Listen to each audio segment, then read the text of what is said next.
Yo, yo, yo. Hello, hello, hello. Welcome to Andrewcast. Thank you so much for tuning in. I appreciate your attention. Before we get into the content of today's episode, I definitely want to get into our sponsor that I've been so graciously gifted, Roast House Coffee, located in South Texas. Now, you may be saying, Andrew, I'm not a coffee person. You know, I like tea. I like drinking tea and honey and throw a little bit of milk in there. You know, I'm trying to live my life. Look, I understand you're trying to live your life, okay? I understand you may not be a coffee person. I wasn't either until I got me some Roast House coffee. Now, Roast House was gracious enough to send me Liquid Thunder. Liquid Thunder is a fan favorite in-house blend made by the Roast Coffee House. It combines the bold, smooth taste of dark roasted Colombian coffee beans with a subtle hint of chocolate to top it off. You can't beat it, bro. Let me tell you a little bit more about Roast House. The Roast House is not your ordinary coffee shop. They roast freshly imported coffee beans from all around the world, in-house daily. Located in Brownsville, home of the brave, putting work in the street like a slave, Texas. Our mission is to bring the taste of the world into South Texas, one bean at a time. From popular flavors to in-house blends, we serve all natural, preservative-free coffee, espressos, teas, and other beverages. Homie, come on into our shop and enjoy a fresh cup of joe, or take some bean grounds home for your loved ones. So come get a fresh cup of joe, or come take some beans to go. You heard it here first. Take some grounds home for your loved ones to enjoy. And for those not living in South Texas, don't fret. Don't even worry about it. We will be launching an online store soon for coffee lovers across the world. You too will be able to taste coffee done right. Listen, folks, if you want some coffee, you want some high-grade stuff, you don't want to mess around with the Starbucks, right? You don't want to mess around with the Dunkin' Donuts. You don't want to mess around with the Wawa. You don't want to mess around with the McDonald's coffee, all right? You want to go straight to the house, the Roast House. Baby, Roast House Coffee. Look it up online. Look it up on Instagram. It's the newest. It's the latest. Thank you so much for sponsoring my podcast. Everyone enjoy today's episode. Love you.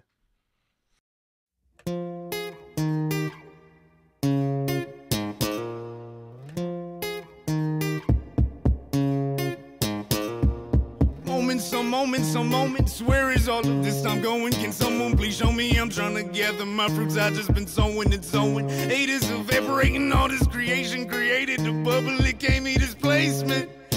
These words are fresher than death in the sense that they instantaneous. No explanations, they evoke feeling and pain. Anything to make you feel, feeling is realer than rain. That don't make sense, neither does my reality. Meeting your face, reading your hate, seeing that we're all the same. This is insane, I know that you feel the same. These are just words on paper, together they make you feel things. Under the skin, massaging the brain.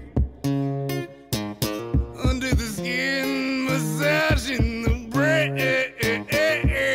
Moments on moments on moments, where is all of this time going? All right, so episode 32. I'm here with Danny Varughese.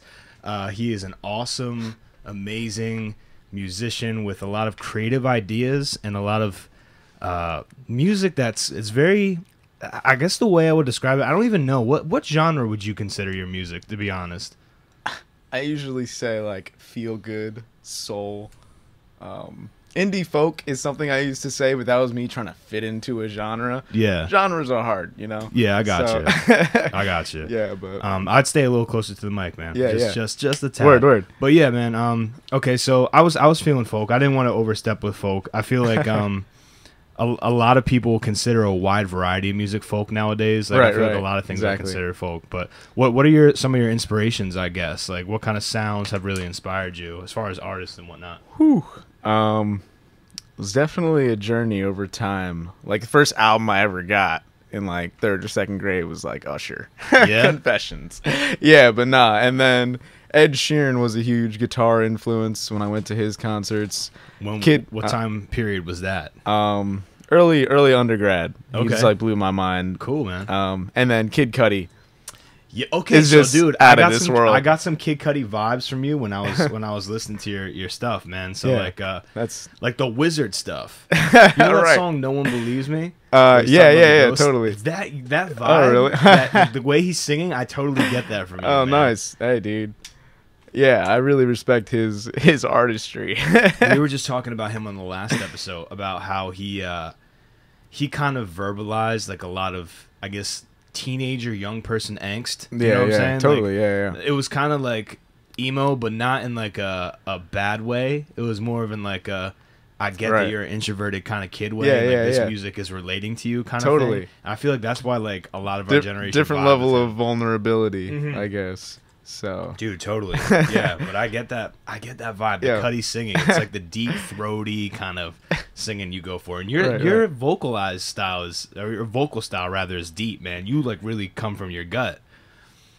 Yeah, it's interesting. Like, I don't know what that is. It hasn't always been that way. When I first started, I hated my voice just like most people, I think. You know, when you like listen to your voice recorded, it's like, I feel like when you first start doing that, so that was a journey, just like facing what I sounded like and then trying to see what I wanted to sound like. I don't know how the voice transforms over time, but I guess it does. Yeah. So do you still like have that thing that artists and people have where like you're listening to your own voice and you're like weirded out, like you can't I mean at this point you probably recorded so much so you can't afford to be that way, you know, you gotta listen to it all the time. There's always a level of something. Like I remember I was chilling at a friend's recently. It was a very casual hangout, and they hadn't listened to the project yet, so they put it on the TV, and it was just an unexpected. I was just like, so I guess there's something about like. Whenever I share my music with people, I think my first comfortable instinct is to be out the room when they're first listening to it. Right, because it's weird to be looking at somebody while they're listening to your music, just like wide-eyed, like, what do you think? Yeah, totally. But then it's like, I made the music so that people could listen to it. So I try to overcome whatever that is inside of me that gets nervous about that kind of stuff. The initial awkwardness. Yeah, totally. Yeah, man. For sure, yeah. I feel like everybody's like that to an extent. Even like with me, with like my art, you know, when people are looking at it, you always feel vulnerable when you create something. Yeah. And you immediately like you're watching somebody watch what you create. There's like this thing that goes on. I don't know what it is. Totally. It's this fear of being judged. Yeah. And I feel like a lot of creative types they have that. Man. Yeah, totally. But you just seem to like unleash, man. Well, see, it's funny. Like 3, 4 or 5 years ago, when I never posted stuff on social media, for example. And I had this one friend that would always post videos of her like just playing guitar and singing, and I would always just be like, "Wow, I can never see myself doing that," you know? Because I would just be like, "Yeah, I respect you for like, you know, I just." Is it shyness, or you're afraid about how you're being perceived? The whole, I don't know, something about that was at a point, you know, at that whatever that point was, I just was so far from ever sharing that version. Yeah. So then I remember. The first time I did share like a video of me at an open mic, it was like a very liberating thing. Nice. And then it was interesting. Like you said, you feel vulnerable when you first share something. It was cool to constantly go through the cycle of seeing that whenever I was vulnerable or scared, all those thoughts ended up being false after posting it. You know, whatever you were nervous about, you constantly end up realizing, wow, like, why was I nervous about that? Exactly. So it's like a forever journey. Like, I don't think anyone ever beats being nervous 100% ever, you know? So it's just like that's like true to the phrase though, that like 95% of the things you worry about never happen, like that whole thing, you know? Totally. A lot of it's mental, and I feel like the more you create, the easier it is to share. No, you know? for sure. So that's awesome. I also hear like, I don't want you to be offended or anything like that, because I know this artist is controversial, like David Matthews. I get kind of like a David Matthews Band kind of vibe from you as well. Like I've heard that like a few times. But you know what? I'm no Dave Matthews expert. Me neither. Okay, because I've only heard slight glimpses, and I didn't even know that he was a controversial figure at all. Well, he's like in the same vein apparently as what is that country? Not country. what's that? Look at this photograph. Oh, Nickelback. Yeah, so like he's kind of like in the same like viewpoint as him. Like, oh wait, people are like, dude, David Matthews. Okay. Like, I feel like people respect Dave Matthews insanely more. Than Nickelback, yeah, no, right? he's definitely higher up, and I will call it. I even hating on Nickelback. It's just funny, dude, like the cliches. I can't hate on anybody, man. If you're doing your thing, God bless you. But like, I guess I call it the guilty pleasure category. Right, David Matthews band is a little higher up, and I actually like the sound of his voice, man. He sings the Ballpark like Sweet Caroline song, and his version of it is probably one of my favorite versions ever. Right. But he has that like that same kind of musky thing that you're doing with your voice. I gotta. How did you just walk me through like how you discovered that thing in you? Because obviously you don't naturally sound like that. That's almost like a persona that you channel through your music. How did that discovery go? You know, that's a great question. I'm trying to, because like the very first songs I sang or made were a bit more toned down, you know? And then I think like when I started writing more songs about deeper experiences, and you get lost in what you really mean when you're singing that song. So like, you know, like on the first album I put out, there's a song called Believe. And what's the title of that album? Common Ground. Okay, yeah. And I get really like, I really use that raspiness there because I really feel the chorus every time I sing it. The chorus says, I like to believe that I'm pretty damn free because I choose what I choose and blah, blah, blah. And that's just like me responding to any doubt I've ever received. And I've received some really strong doubt from like people, especially like early when I was first pursuing music. When you say doubt, what does like, that mean? Just like people are like, what are you doing, energy. Danny? Yeah, you know, like, and I mean, it might have been a reflection of the doubt inside of me, but that, you know, like, just like when I really started thinking about music, that wasn't my life before I started pursuing it. So like, you got a lot of people that are just like, that's not you. What, you're going to put a lot of energy towards that? What was your life then? Just, I don't even know. Like, cause you know, like, I just never considered music to be a possibility that would be a large thing in my life. Right, you know, before I started really like, whoa, like I'm afraid of how much I want to do this because I didn't think I was capable of doing it, you know? So, but I just had to follow it. So like Believe, I feel it every time I sing it because I could see the people, or I could see the moments where I received doubt and I'm singing at that. Like, I like to believe, you know? So when the songs got more passionate and relevant to like the things I felt or like, you know, real life, I had a reason to be passionate about it, I guess. And that's just where it comes from. And it just came out in your voice. Totally. That's really cool, man, because it's honestly a sound that's really stuck with me.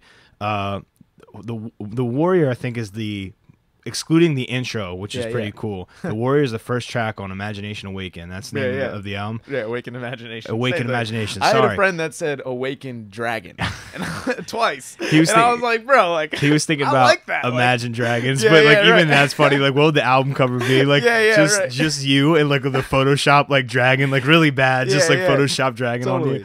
But that song, man, there's this part especially that I like where you're like, when the dog, right. Dude, when I heard that, I was like, what? Because you go so like into that, you commit to that. And you bring it right back, dude. How many times did that take to try? It's a really cool vocal stretch in that song. You know, so that song came from a low place in my life. Like, and it was like three months ago, I think. Like, it was a mixture of things. Like, I was just in my basement, and like I was at just a mental state of just, I don't know, like I wasn't in a positive state. I was in that darkness. Yeah. You know, and I just decided, and then it was just like, okay. It was like just realizing that, you know, we all have these really dark periods for no reason. I don't even know how to specifically describe it. But the fact that we get through them, it says something about humans in general that we constantly have to face. Yeah. So it was just like the passion of like wanting to describe the fact that like we all are kind of warriors, you know, just saying we're more than just humans that like go through things, you know, like I mean, that mantra, the story of the warrior. So it's more about like just the entire experience of that character, you know, Yeah, not, totally. not just the high points. Yeah, right. Like, that's what I was getting out of it, man. Yeah, but totally. dude, you set such an atmospheric tone with that one. It's such a strong start to your album because it's very echoey, you know, like there's Right. like this, whoa, like when you close your eyes, it's kind of like for me, like I see Right. like a silhouette coming out of the Yeah, mist, like it's right. that kind of thing where someone's slowly walking right. towards the camera. Right. And because I'm very visual when I listen to albums, yeah. I like trying to That's imagine awesome. like Right. stuff like that, and I really like that track. Like for me, Yeah. I was like, this could be in like the trailer for a movie, Right, you know? right, Like yo. it's that 30-second stretch where it's like the character's back. That's the dream. But yeah, man, I really like that track a lot, and it's cool that came from a personal experience, and I'm sure most of your music has. I think the best art is inspired by, you know, real life qualities, real life experiences. for sure. But that one, man, that was one of my favorite. And in addition to the process, that's a song that like I've been saying like out loud during my daily routine. I'm just like, Progress. story. Oh, warrior, like yo, that song is really cool. My goal there was to make it so that the listener would feel like the warrior. That was Right. just my personal hope. Yeah. You know, to make it, because that was the intention. No, it was cool, So, man. It yo, definitely brought me glad- on an expedition. Glad you felt it. No, and I can break down like every song on this album if you want, but like my question for you is your music videos. That's another thing I want to dive into real quick, man. You Yeah. have kind of like these music videos that are kind of like a slice of life, I'd say. Yeah, right. They're minimalist, but they're funny. Like I feel like they're very self-aware. I would Right. expand on that if you could. You know, music videos are a journey. I'll never be fully satisfied. Like, you know, there's such Yeah. I have so many ideas, but like, you know, it's just but so you said you saw the Moments one where I was using a clay ball, man. right? Yeah. So that's specifically like I had this pottery for non-majors class, and I made this ball, and you know, like it was, like you said, it had like a silly tone to it. Like I advertised that like the morning before I released it, like, yo, Moments music video coming out, and people were like, yo, like music video, like this is lit. My one What? friend, yeah. And then when I released that video, my one musician friend Monte, shout out, he was like, bro, like you know, he was offended at that it was just a ball. That you just But, dropped like, this whole thing. But see, yeah. I think that I wanted to rebel against having to have something be Extravagant. movie quality. Yeah. You know, I was like, this is a simple song, and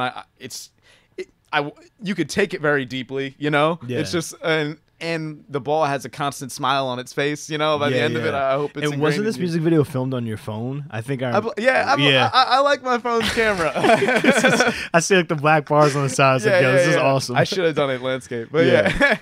You know, hey, I'm glad you responded positively to it. No, I liked it, man. Did you see the Vibes music video on the bike by chance? Probably not. Okay. No, I saw Yeah. a Photoshop picture of you on your Instagram, and it was like a car, I think. And that's all I saw.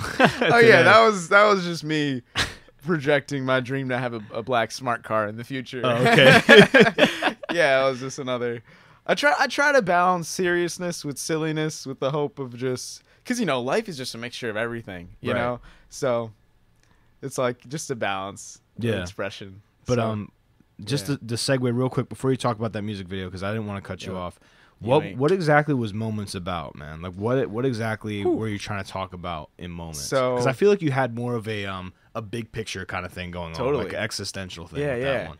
So the way those words flowed out of me, because I don't know if you noticed, but Moments is the same set of words repeated 3 times. Moments to moments. To Yeah, moments, like it's the same set of words, and then I repeat it the second time, and then really slow the third time. So, well, the way it starts, moments on moments on moments, that was something I really thought about. Was because like it's literally thinking about, it's trying to separate the moments. Like this is a moment on moment on moment, Like literally, so, like right literally now, thinking like about it, seconds like ticking moments on away. moments on moments, you know. So that's just I felt was a liberating thing, because if you see life as like moment by moment type situation, you never know what. It's just trying to make each moment exciting again, because life can get boring because there's like a trillion moments. Yeah. But you know, so it was just kind of. Just even when I just start, whenever I sing that, it's like me being like, for example, if I had a horrible day and then I sang that song, it would free me, because I would just be like, okay, maybe this moment's horrible, but the next moment doesn't have to be, you know? So it's Yeah. like that from the get-go, the song Moments is just a literal reflection on what moments are, what life is. It's a compilation of moments. I feel like there's this when the way you write the song, there's this admitting of the absurdity of life is kind of what I got out of it, because the actual hook for this is moments on moments on moments. Where is all of this going? Where's all this time going? Yeah. Yeah. Oh, I see. Can someone please show me? Yeah. See. Okay. So like, Yeah. what I translate that as is like, time is passing. What's the meaning of this? Right. Like, nice. and I was just like, that's cool. dang, like, so I Yeah, music yeah. is obviously up for interpretation. I see. I love hearing different perspectives. Where I was going with that was like literally, I wrote a poem once in an undergrad poetry class, and it was describing the feeling of sometimes where you could be scared because you don't know how life will play out. Yeah. And I remember the poem was like, how can I look at the back of this book of life, or like look at the prologue? You know how like you could look at a synopsis of a book and see Yeah. how it ends, you know? So where is all of this time going? Like literally thinking like, like sometimes don't you wish, like, can someone please show me where all this time is going? If there was some sort of device where you could see this is what next year would look like. So like, you know, like, Okay, so I asked this question. I think I asked this question on the podcast. It's one of those classic questions that you see all over the internet. It's like that whole argument you're talking about. If you saw a book that was your entire life, would you read to the end, or would you keep the ending a mystery kind of thing? Right. Yeah. So, yeah, and it's interesting. Like, that raises a bunch of other deep questions. Because, like, is there a book written out of the whole, or do you have it? Can you change the ending? What do you think, man? What's your view on that? Yeah, we'll see. It reminds me of like something Kid Cudi said at the end of a TED Talk that he gave. I don't know if you've ever seen that. He gave a TED Talk. I'm not big on TED Talk. Not that this TED Talk is just not really. He my like went thing. to his older high school. I mean, you would watch it if Kid Cudi was giving it, right? I'm sure. Like, maybe not. I don't know. I've heard that TED Talk really marginalizes, and I'm not trying to slam them, like what people do and like certain things they say and stuff. And I like rawness. I believe you. I like rawness, man. So I believe you. But anyway, one thing he said towards the end of that, he was like, he's giving motivation to the people of his high school, and he was like, and remember, like, you are the commander of your destiny. Like, you know, like, just like if you're ever in a really low place, like you can take the wheel. Yeah. You know, so I feel like that's a double-edged sword, though. If you think about it philosophically, like, I'm a big proponent of like responsibility for your actions, and if you subscribe to that, you're the commander in chief of your own life. That means that all the problems that you're facing are in some way your fault if you don't deal with them correctly. So it's a lot of pressure. Like, to me, that's not just a positive statement. Like, that's more of a decree. It's worthy of a lot of like elaboration. I'd totally say. Yeah. And it's a tough thing to say too, because there are some circumstances connected to some life situations that are just so horrid that, you know, it could be a slap in the face. Yeah. But it's a hopeful statement, and it has hopeful intentions, because sometimes you could feel really out of control.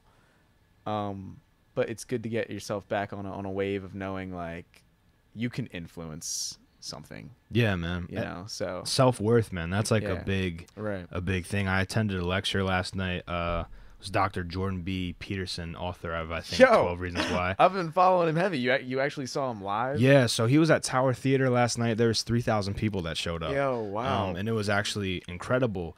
And he talked about that. He's like, mad props for going. Like, no, totally, man. Like, that's my guy. Yeah. But he was just, what did he say? He said, I took notes. It was weird because I was in a theater. It was really dark, and I liked this guy so much. I never even took notes in college. But I had a notebook there, and like I was taking notes on the stuff he said. But I had to have my phone like illuminated because it was dark, and people were looking at me like, "Why is this guy taking notes?" But he did like a hour and a half lecture and then like a half an hour like Q&A. Yeah. So but he said like, you existing for you, like, it is pretty much a responsibility to know that you matter. And everything you do matters. He's like, don't ever think that like any of your actions like don't matter in the aggregate, because they do. For you to think the opposite is like just irresponsible. And then he kind of touched on nihilism, which is essentially nihilism just turns people really cruel, sometimes violent, and just out of control. Like it's never good to just look at everything like, there's no purpose to this. He's just like, find a purpose, man. Like find a purpose. That's all I can tell you. And like it was really, really deep. So I think that really resonates with that point that you made, totally. or that Kid Cudi made as well. Yeah. But yeah, man, we just spiraled on a whole other aggregate. I kind of want to switch back to the album. I was looking today, you posted on your Instagram a list of the songs and then the inspirations. And I believe Almond Milk, if I'm not mistaken, the description for that was self-explanatory. Yeah. Please tell me about that. It's actually the most not self-explanatory one. That's why I was like, dude, is this guy trolling everybody? Because like I was listening to that song and I was like, what? Oh, man. Yeah, that song's a journey. It could have been on my first album, but I wasn't at a place yet where I could put that on an album and feel like it could be taken seriously, because I needed to drop a first one before I dropped a song called Almond Milk. But so my first sip of almond milk was around undergrad, like 4 years ago. And when I was you in say my sip of almond milk, you mean literally drinking? Yeah, drinking almond milk. Yeah. I just want to make sure this isn't an allegory for something. No. Yeah, I've only had like dairy and like whatever before that, and it was a special moment. I was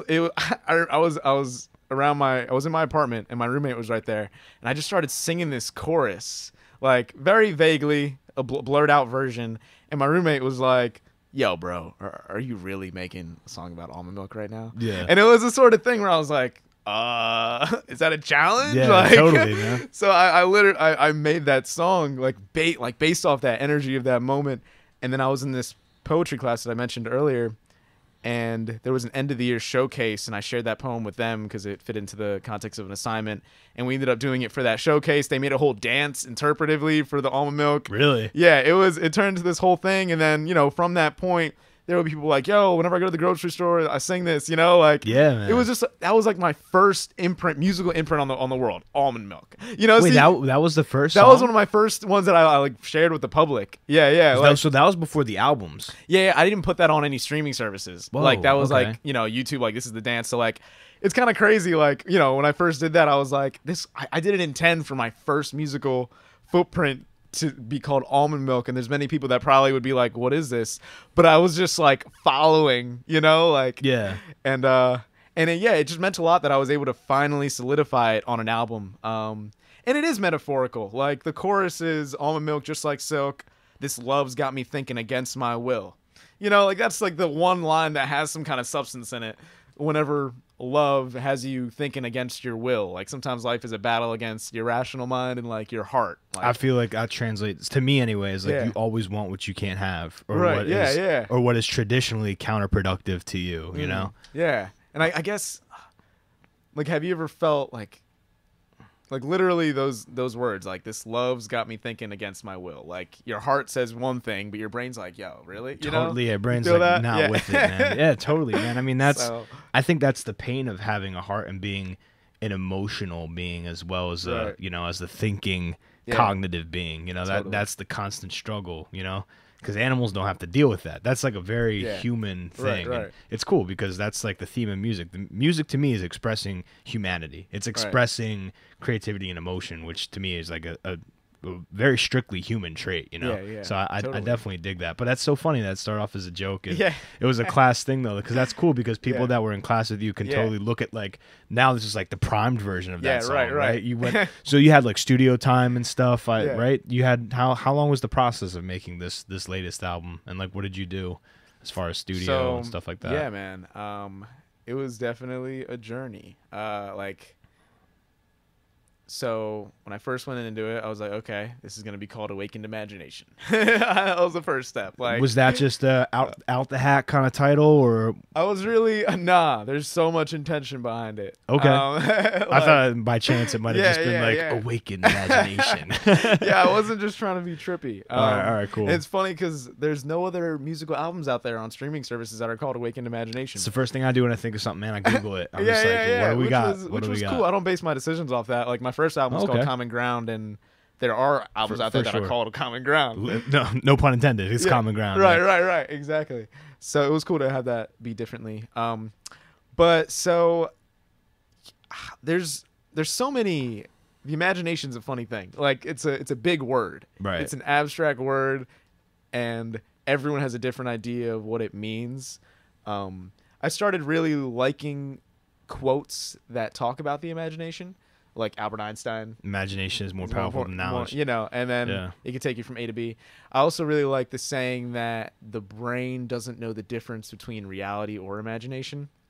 Ooh. Like, for example, like athletes, there's like studies like if they imagine exercising or doing their like football runs and you connect their brain to a scanner, it's almost literally identical to them actually doing it. Yeah, man. So it's like, and there's just so many writings on like visualization, vision boards. Like there's this one dude, John Asseroff, who had a vision board and had a specific house on the board, and then fast forward to the future, he looks at this old vision board and sees that he's been living in that same exact house for 3 years and didn't know until he looked at his old vision board. So like weird. and it's just like, so the imagination is just like this like sort of foggy concept that I think is very underrated if you're not caring. Most people just think of the GIF of SpongeBob. Right. Exactly. So, and I think, like, when you think about a kid and developing a kid, you want them to use their imagination, draw, do a bunch of stuff, instead of like, something that hinders it and destroys it. So it was just valuing it. And when I was making the songs, that deep intention of, music frees the mind, or in this sense, like awakening the imagination was behind each song. Like, so I would add more percussion or like try to do something different or be a little bit more experimentative to try and like just free different parts of the mind, or AKA awaken the imagination. So okay, cool. Yeah, so that's the title. Yeah, and then from the title, you got to the studio time, or you right. wrote all the songs first. I understand some of them were written before you. Yeah. So yeah, I started off with the first engineer, Melvin Darrell, and I went in there with Warrior. That was the first song that I was like, all right, bro, like starting this project, finally ready to start recording. And then I played Warrior for him. He was like, yo, I'm feeling this. And that's all that album was so far. And then we recorded that. And then how long did that take to do that song? Just curious. Maybe like see, we constantly went back in and added stuff. Yeah. But like the first heart of it was like, an hour or something, like to lay it down. And something interesting, the reason I'd end up doing different engineers, this first engineer, Melvin, like he only had one microphone, so he had to do guitar and then vocal. Mm-hmm. And that worked for the first 3 tracks recorded, Warrior, Beautiful Monsoon, and Keep Going. But for the Overload, which was the next one I was going to do, we tried that. But it was just such a fast-paced song, I needed to be able to do vocals and guitar at the same time. Okay. So I was like, all right, I'm going to try this somewhere else. And I had this one engineer, Michael Harmon, who did the whole first album. He was $80 an hour, and that's pretty expensive. So I was trying to find other alternatives. What studio is this, or is he just personal? Studio Crash right by Temple, like 10 minutes. Okay. Incredible quality. He's worth $80 an hour. Mm-hmm. I just wanted to try something else since he was the whole first album. So I was like, all right, let me try other things. Right. But I ended up going back to him for the Overload and Already Know, and it felt so good to just have like different engineers, so I had different ideas of what engineer was best for what song, Right. Because eventually something gets old, or like a certain kind of sound, you don't want it to stay completely the same throughout the whole thing. Yeah. And then after the 2 songs with him, I found another dude, Michael Cumming, who ended up doing the mastering for all the tracks, helped me add like deep drums to each track, or a lot of the tracks, and did like the 3 final songs. So it was three different engineers total. So about the drums, did you do the drums, or he actually physically did the drums? So I did all the playing of all the drums except the 4th track, Mangoes. Okay. And I was gonna make a post about this in the future. So it was a dude that was in the studio, Michael Cummings' studio. He like owns the whole place, and he was free. And he was like, oh, you need some help? So he did the bongos for it. He toured with Boys to Men. Really? Yeah, did percussion for them. Like that's awesome, is man. Like the GOAT. Yeah. So I was so excited. Yeah. He didn't even listen to the song. He put on the headphones, played it once. That's the only take he needed. Yeah, man. And like when we asked if he needed to do it again, he was like, it would probably be exactly the same. And it was like, yeah, you're right, dude. That was great. That's so cool, man. Like, yeah, so that was something special. Kind of savant level musician. Yeah. Yeah, kind of just like feeling his way. Right. We had somebody on last episode who claims that they had like synesthesia, where they can like like C sounds. It's exactly what Kanye West said in an interview. That's what I brought up. I was like, Kanye says the same thing. But back to the recording process, man. That's really cool that you acknowledge that different people are gonna have different effects on how the final product was. No, yeah, and all in all, like with this album, what is your opinion now that you've listened to the whole thing and you have a final product? Like, what do you think? Would you add anything? Is there anything that you would change? Like, what's going on with it? Well, my goal before I put it out, and when I got to the point of putting it out, was that I wouldn't regret any part of it. You know. Okay. So my goal was that I would feel like it was its timeless self. Complete. Yeah. So I went through a lot of thinking. Like, it took me forever to figure out the track list. Yeah. Like, it was like 2 weeks of constantly switching it. You know, and I had that leeway time because I was also waiting on the final mastering. So I was like, okay, so this gives me a week to really make sure I'm cool with stuff. So, you know, and that was like a very meticulous process. Like, how do you really figure out a track order? There's no real guideline. Yeah. So a lot of the track order was motivated by, if someone listens to this album in order and finishes it halfway because they ran into something, what songs do I want to make sure they hear before they, you know, because life happens. Sometimes you only get to the first 3 tracks or first 4. Totally, man. You know, so, and that wasn't but that was like, that helped me a lot at first. I was like, okay, I definitely want them to hear Warrior, the intro. I was like, I definitely want them to hear Beautiful Monsoon because that just came from like a special place and that I felt really proud of that final product. And then, so that helped motivate, you know, how that would go. And then other parts that, like, Almond Milk was the second to last track. It was just, because I felt like that was so unique of a track that I wouldn't want it to be in the middle of the album and just like ruin your flow before you got to the other ones. Yeah, like, you know, like it was just like interesting. I always thought like it'd be interesting if I did like focus groups and like had people listen to all the tracks and be like, what would you want the order of the tracks to be? Like, you know, that could have been a cool thing to do, but I just let it be my own mental whirlwinds. It has to be, you know, because like you're the one with the concise vision for it. Right, I feel like if you listen to a lot of people's input when it comes to your art and your creation, it's tugged in so many different directions that there usually isn't like a steady correlation of one thing. So it's got to be according to you. Hey, but everyone's been in that box. You know, if we'll take a picture, for example. You draw a picture and like, you're like, what would I change about this? And some people are like, well, you should make the lines darker. And they're just like, and somebody else is like, I really like your lines, you know? And in the end, it's just like, I want this order to be the way it is because I made the songs, you know what I'm saying? Like, so it's got to be that way. But I think it worked out good. Exactly. Almond Milk kind of comes like kind of in the third quarter almost. Like, so, and then, you know, it ends off. But what I really liked about this one, you kind of have this concept album vibe with your intros and outros. It's a very hip hop thing to me.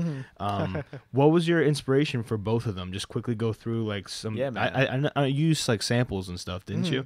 Yeah. So the intro, just to start off. So you hear me talking, and this came from.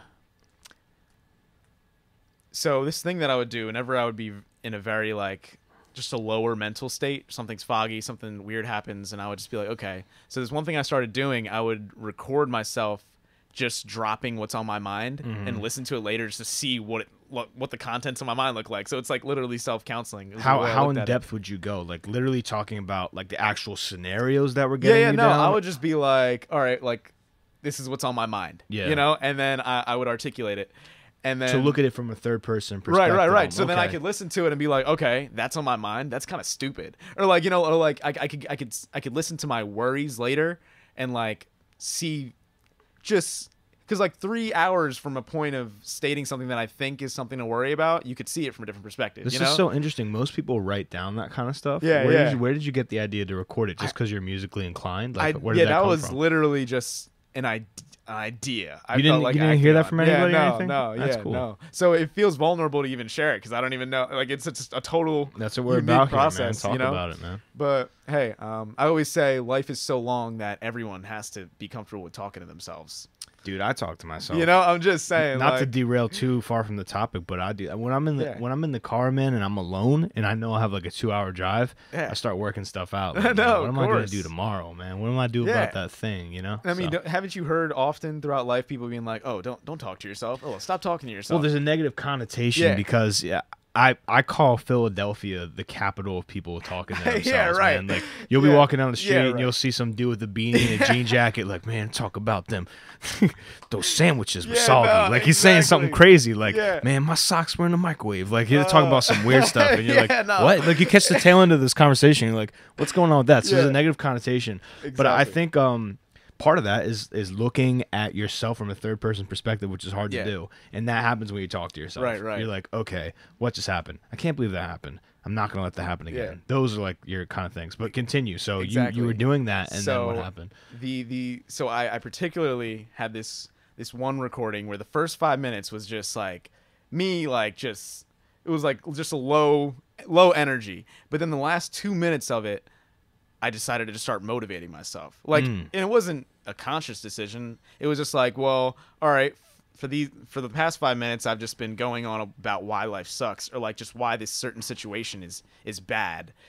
But then it was like, you know, a point of change where I was like, but what if in the next 2 minutes it was just the total opposite, and it was an extremely positive. So it's funny how like the last 6 minutes I didn't include in the intro. You know, it sampled from the point where I decided to start being very positive. So the intention there was, because when I listened back to it again, I was... So that recording is the raw recording from... It's a raw recording of me like talking to myself. That wasn't redone for the... No, not at all. Yeah. And I was listening to that later, and I was like, wow, like listening to this really motivated me. Or it's what I needed to hear, because it's me talking to myself with the intent of telling me what I need to hear. And I was like, if I put this at the intro of an album... And it's funny, it was going to be the outro. I wasn't even going to have an intro. It was going to be the outro. Warrior was going to be the first track. But then I loved it so much once we added the drums and everything. Shout out to Melvin for helping me produce that. Once I loved it so much that I was like, I can't wait till the end of the album for people to listen to this. So decided to, and then have it be called Awakened Imagination. So, and Warrior is in kind of the same theme as that intro as well, so it kind of fits, you know. Right. It's that whole like self-discovery kind of thing going on. Totally. Did you sample anything else for that? For the whole album? No, for the intro specifically. No, yeah. It's just that car conversation and then drums. Okay. Yeah. What about the outro? So the outro is where I sampled a conversation. So I don't know if you can tell the first voice you hear in the outro isn't me. Do you remember hearing someone talking about like music? I really think music is a universal language. Like, so I was having a deep conversation with my bro Dan G. And we were just having some deep thoughts. We were like, yo, let's record this. Like, what time of day was this recorded at? Pretty late. Like, it was just like post, like pretty late after leaving like some hangout, and it was just like the answer I expected, an inspirational riff. And for some reason we decided to record it, and I was listening to it later, and I was just like, I was listening to that one part, and I was like, whoa, like this is pretty woke. Like, so I ended up just messing around with that. And then the second portion of that outro was an added voice of mine. Just on the thing I just posted on Instagram today about the music being a food menu. For that one, I said it was an overdose on faith. So it's kind of muffled out. I don't know if you could really make out each word, but I kind of just stay mysterious with it. Yeah. You know, I guess so. So one of my biggest goals or aims with this whole musical journey, if I was to just count anything off some sort of musical materialistic checklist, is to, like, from the get-go, like selling out mass stadiums, or like just playing to really large crowds of folk was a big dream from the beginning. Even before like I had any sort of faith in my vocal or playing ability, I knew that I really wanted to somehow be in this position, because like there's something about when it's someone performing for large amounts of people, I think there's a very unique energy that happens. Yeah, man. You know, like that's what I was saying when I was very initially inspired by Ed Sheeran. When I went to his concert, I saw one human with a guitar and voice, and a whole mass of folk like just giving their like attention to that music coming from that place. And I was like, there's so much responsibility in that dude's shoes. Responsibility, yeah. You know, if he messes up one string, or just in general, the amount of like, I was just like mind blown. And I was like, I'd be lying to myself if I didn't say I didn't want to do that. Yeah. But I was, well, that energy is attractive, man. Yeah. To be able to conceptualize that, to bring that into the world is a crazy thing. Right, you know, to me, like, it must be mind-blowing to be on stage and have people finishing the lyrics to your song. Yeah, like, right. to the point where you can, I mean, hold the mic out. It's a cliche kind of thing, right. but it's got to do something to you to be like, these words that I wrote in a private moment in my life have now resonated with strangers. You know, some of them who I probably wouldn't get along with, but just like strangers, you know what I'm saying? It's got to be a crazy, out-of-this-world feeling. Yeah, dude. Exactly. So that's always been a dream. Mind-blowing. Yeah, for sure. Yeah. Yeah, and I always say it's either I'm dead or walking towards that dream. Hey, man, that's it gives me energy. You know, it's like it gives me this sort of natural energy. Like, Well, you have a place that you want to be, you know, and when you have a place that you want to be, you formulate steps accordingly, man. But you know, it's never easy. No, but as long as you have a direction, you have a trajectory. And I think that your music is really powerful, man. And so I'm gonna backtrack a little bit. I was talking about the album. I kind of jumped right into that. When did you like start music? Just tell me a little bit about your history, just growing up, and like when you decided, you know what, I'm gonna try this music thing. Like, what were you doing before? Where were you in life? And like, how were people? Because you said you faced a lot of doubt. Just walk me through that story real quick. So, well, it all started in the 3rd grade. I started rapping on the playground. Yeah, man. I would be a freestyler. That was all I had. Just like spitting bars. And then kids around the playground would be like, yo, this guy splits bars. And I would get into rap battles. And then a school aide saw me spitting bars and was like, you should go to the talent show. Oh. And I was like, all right, word. So it was just like a classic movie moment in my life. I was a part of the talent show. My sister was in 8th grade, and she was in that school. And I remember she always says, like, when I got on the stage for that talent show, everyone was there, and she just, like, sunk down in her seat. Like, no, really? You know, just like, oh, great. She was like, my little brother's about to freestyle. Dang, nabbit. Yeah, right? And it's, so. Meanwhile, other people probably coming up, like, singing, like, playing the piano. You're just like, yo, exactly. I'm freestyle right now. I still remember the words to most of it. It was like, yo, don't mess with the bro, because I don't want to go to the talent show. That's all I'm saying. In 3rd grade? Yeah, dude. So it was a whole drawn. And after that point, like, kids are probably going wild. Yeah, like, no, really, like, I would get into more, like, rap battles were a thing. Like, I would, like, start rap battling with, like, people that were, like, a good amount of years older than me, you know, just, like, in different communities, because it would just spread. And then it got to the point, like, I mean, I think at 9th grade, I was still doing some freestyles around in the hallway. But then I got to a point where I was like, all right, I think I'm done with this. Like, I'm getting in, like, because at that point, I was just a rapper, but I wasn't. Like, you know, because in my head, I was just like, having fun, man. You know, like, because it got to a point where I was like, I don't know if I'm a rapper. Like, you know, so I was like, I just don't feel like I'm a hardcore rapper. And But you wouldn't necessarily have to be, though. Exactly. Everyone was different. A little 8th grader or 9th grader, you know, just those deep thoughts of like, okay, like, I don't know, this is me. Who am I? Yeah, exactly. So eventually I was like, all right, I'm gonna stop this for a sec. So then, like, 10th to 12th grade, I focused on different things, got more involved in high school, like, just whatever. And it was my first year of undergrad. So after I left high school, that, shout out to Doug Warnock, my roommate, he had a guitar across the room, and I picked it up and, like, played my first chord. And so you literally didn't start playing guitar until college. I'm not sure. So if you said that I used to already. always be like, man, I wish I started when I was young, like, you know. Yeah. But then, like, I heard stories like Jason Mraz only started when he was 19, and I was like, okay. And I started to develop the philosophy that it doesn't matter how long you've been playing; it matters how much you put in. Right. Now, like, That's people could have been playing for 50 years, but they could probably only like it.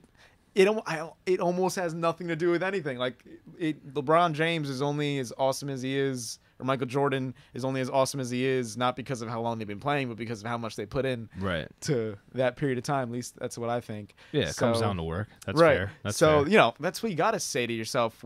Instead of regretting that you haven't started when you were 3, you can't go back in time. Right. And I was like, I'm glad I was running around when I was 12 years old or 13 years old. Totally, Even if I had a guitar, I would have no goals associated with it. You see these kids that are forced to do, like, these hours of piano practice, and like they're 10, and I'm like, goodness gracious, let that boy be a kid. Let that girl be a kid, man. Exactly.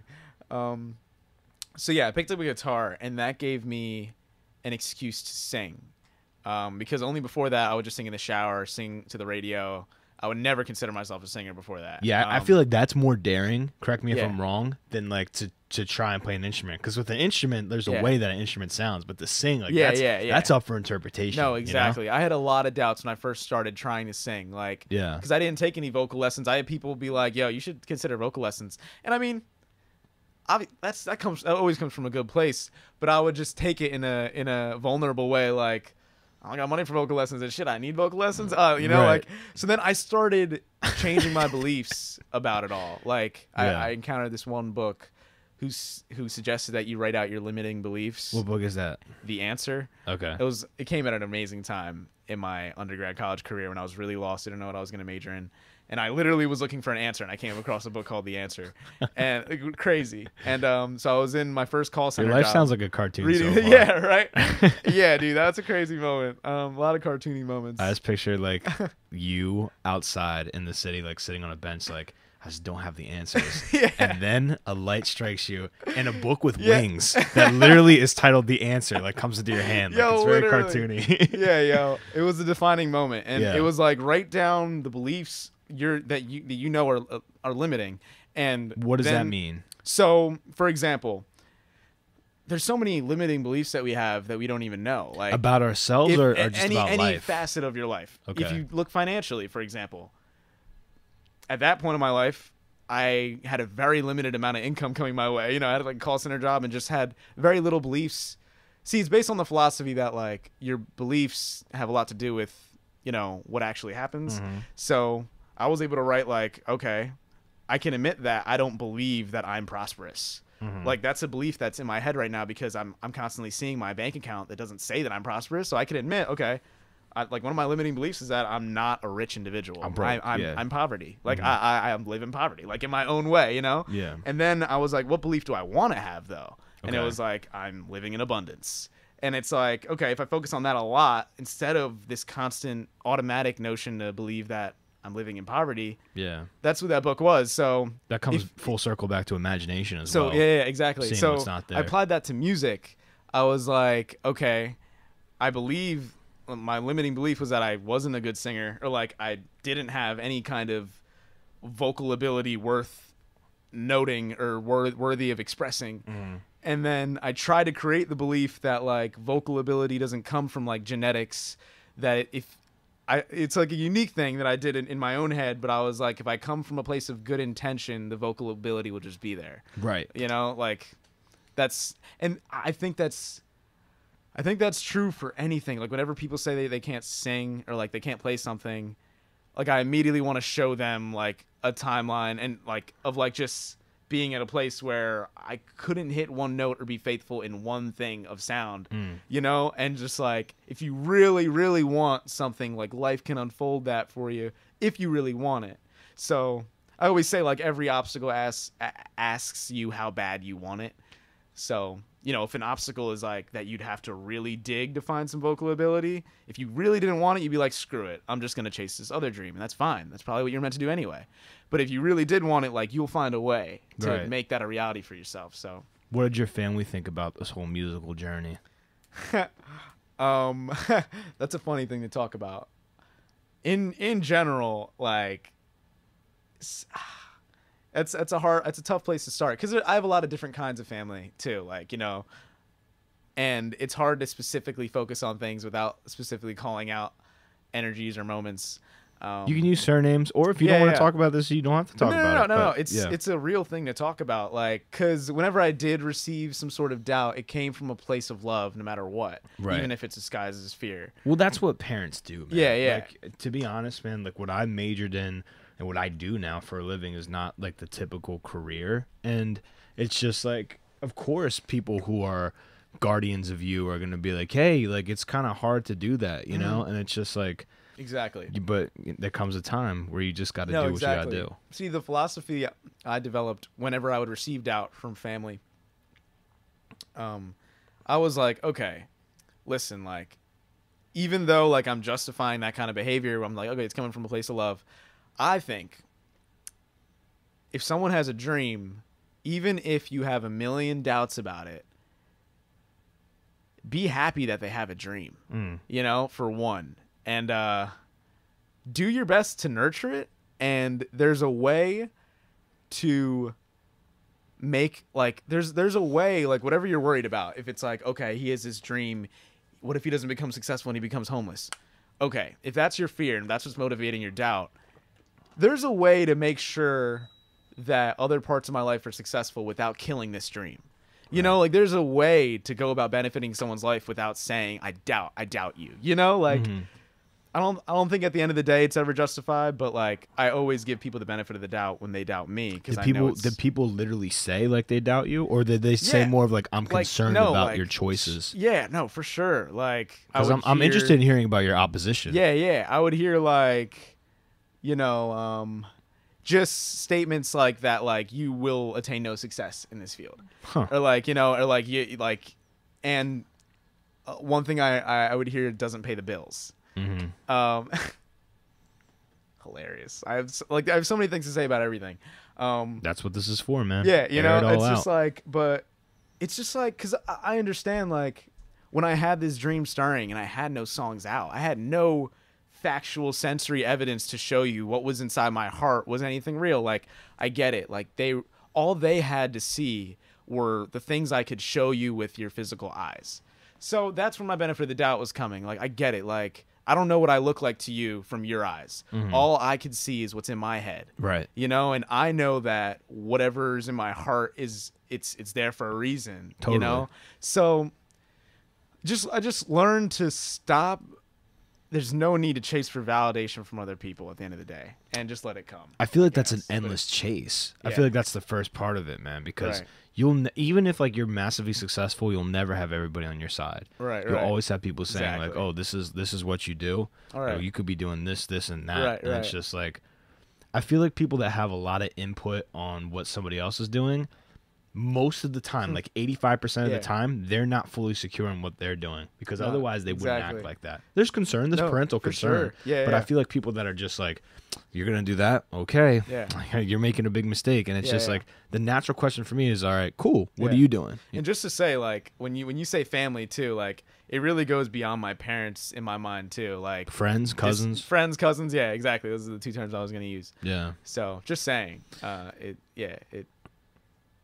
it's funny because, like, it's interesting to see your friend, your quote on, like, you end up, because the friends that showed me the most doubt, it's just like, you end up categorizing things differently over time. Like, you'll be like, okay, this is the group of folk that I appreciate, not because they give me the most positive energy for my dreams, but because, like, we have a fun time just being real with each other.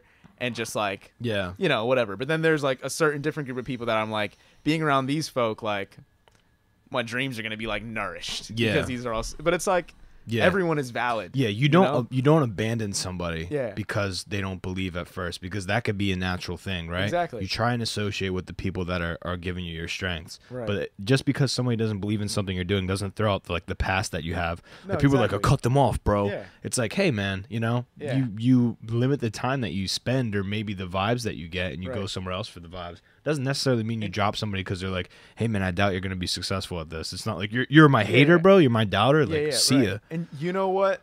Like, so you could really look at doubtful energy as some of the most valuable energy too. It's motivational, for sure. And see, if you know how to transform it. Right. That's what I always say. Like the song Believe, I always like thank the people that motivated that when they doubted me. I was like, you know what, if it wasn't for you, this song wouldn't exist. But I always say they were an unintentional help, in the sense that when they were doubting me, they weren't doubting me with the positive intention to give me a song. No. You know, like if I took their doubts surface level and believed in it, then, well, I'd be living a life that's a product of their doubts, which isn't a good life, I don't think. But it's because I chose to be like, I'm going to use this doubt to motivate a positive journey forward. So it's like, yeah, you could thank your unintentional helpers. Right. I think, yeah. No, so. There's a guy, I forget his name, and it's going to kill me, but I just have to quote it out of context. He said the most motivational speech, the most powerful motivational speeches he's ever heard have been people literally telling him that he couldn't do it. That to him was a motivational speech in and of itself. Yeah, right. Which I think speaks a lot, man. Well, and that's competitive nature too. Yeah. Competitive people are like that. Like somebody says that they can't do it and they do it. I don't think that mostly comes out of a place of defiance. Yeah. It's just fighting upstream, which is what life is all about, right? Because you're constantly trying to be boxed and marginalized. Right. And let's face it. I'm not trying to get all hippie in society, but like that's what schooling does. Schooling is designed, especially elementary and high school schooling, to its obedience training, essentially, to make you more compliant. Is that the right word? Is that even a word? For the off place, for the office space, for the workplace. You know what I'm saying? Right. So since you're little, like you're constantly being like, sit down, be quiet. You know what I'm saying? Like this and that. And over time, it just it erodes away at what's going on, man. So people try it when you're older. They're like, oh, you can't do this. And that's when you strike out. Right, you're like, no, that's not necessarily true. Exactly. And I think context is a big thing. So like, I'm saying like a lot. Context is a big thing because there are limitations to your biology, for example. You know what I'm saying? You can't be somebody who... Basketball is the classic example. You can't be like somebody who's like 4 feet, 3 feet tall, whatever, and just like you're dunking on people. You know, there's a limit to your biology. You could be a good basketball player, but there's just some things you can't do. Right? Yeah. I always point to Allen Iverson in that moment. Right. No, that's cool. Hey, we might have different opinions on that. I think he's a great basketball player, but like there's some limitations to your biology, whether it's a handicap, whether it's whatever. Yeah. But pretty much anything you want to focus on, if you put in enough time, you know, it sounds very cheesy, but you'll get good at it. And it's up to you, like you said, to decide how good at it you get. Yeah. You know, and there's only so much time in a day. So that's where the day job comes in, man. Because I'm sure you're at your day job sometimes and you're just like, I could be making music right now. Like, how do you feel about that? Yeah. Yo, bro. Yeah. No, you can play games, man. We're good if you want to play. Let me think. Yeah, because that's definitely a thing. You know, it's funny, like, so at the job where I help organize files, I actually always, like, I can carry around flashcards or a notepad. I always say, no matter what environment you're in, even if you're at a job that's controlling your time to be at a certain space, nothing has full control over your mind. Right. So, like, even if I'm at a certain space for a certain amount of hours to get however much money, you can't control me thinking about some lyrics. Yeah. You know, I wrote I wrote Beautiful Monsoon, the third track during a workday. Yeah. Like, and and just the whole thing. So yeah, I almost thank my workspace sometimes because I dress up. It gets me in this sort of professional mind state. And if whatever I'm doing, like the organizing the files or whatever, it gets my mind stimulated and it gets me in this point. Sometimes I drink coffee, like La Colombe. I appreciate their coffee beans. And that gets me in like a state, and that came from a place of working and being like, how can I make work meaningful? You know, I needed to get to that point. Right. And you probably can't do that if you're like a waiter or a server or something that causes you to do something every second. Yeah, you got to be running back and forth with like a notebook and, you know, exactly. They want a large number 3 kind of thing. But when you're sitting down in an office and, you know, you're on the computer, you have idle time and your mind wanders. Not in a bad way where you're not focusing on your job, but you're using your imagination, again, that's the magic word, to pass time, and you're getting ideas. I'm the same way. I've had some of the best ideas ever at work. When I was a lifeguard, you know, I used to, obviously I was paying attention to the pool, but I would just sit and think, you know, like eyes glazed over, like, all right, this is stuff. I do a graphic novel. I was like, all right, this is going to be like a chapter of the graphic novel and stuff like that. I think work really does bring about some of the best ideas because you're actually forced to sit. You know, you're sit and do something. And that brings about all these thoughts. Right. Especially if you work in like a warehouse or something like that. You know, and you're putting boxes together all day. That's like how you get through the day, essentially. Is like, you know, I came up with a song today, or here's a really good movie idea, here's a good book idea. Stuff like that. Nah. But inspiration comes from the most unlikely places, man. So that's cool. So you started off freestyle rapping, and then you kind of graduated into this whole serious music movement. Yeah. And what are your future goals as far as projects? I know you have this ultimate dream, but what are your future goals as far as projects? And I have a side question for you. Because your music videos have a certain undertone of like minimalism and stuff like that, if you had an unlimited budget Yeah. And you could pick one song. Yeah. What kind of video would you put together for that? We're talking like the works. So I already released a video for Warrior that used clips from an old webcam short that I was in. I don't know if you saw that. No. So that was like kind of, it looks higher budget because people that really cared made it for the webcam series, and I used clips from it. Webcam series, you got it. Are you talking about? I was in this webisode thing like a few years ago because I signed up for the theater listserv in my school because I wanted to see what the acting opportunities were, and they called auditions for this thing, and it was like a senior project for like these film students, and they had a whole like storyboard written out. Like we had a good amount of episodes. It was really cool. It was called Here and There, whatever, but it had these clips that were very dramatic that I was able to edit in to fit under the theme of Warrior. Right. But so since I already released something for it, Warrior still comes immediately to mind. Like you said, like you were talking about how the visuals go off in your head when you listen to that song. I see the main character from what's that video game, man? Where the guy goes Fusro da, dude. Dang, nab it, bro. It's for PlayStation. Are you a video game guy at all? Street Fighter or something? No. It's not an old school one. No, I've played my games, but I haven't heard that one. What is that one? It's killing me right now. Don't lose track of your thought. It's the one with the Elder Scrolls. Okay, cool. Yeah. Nice. Well, you know what? I could share the next music video that is definitely going to come out. I think it's an idea in my head that I'm definitely going to put into action. So the Overload. Have you heard that track? Is that on? It's on the latest album, and it's like has like these 3 verses, and the chorus is like the Overload.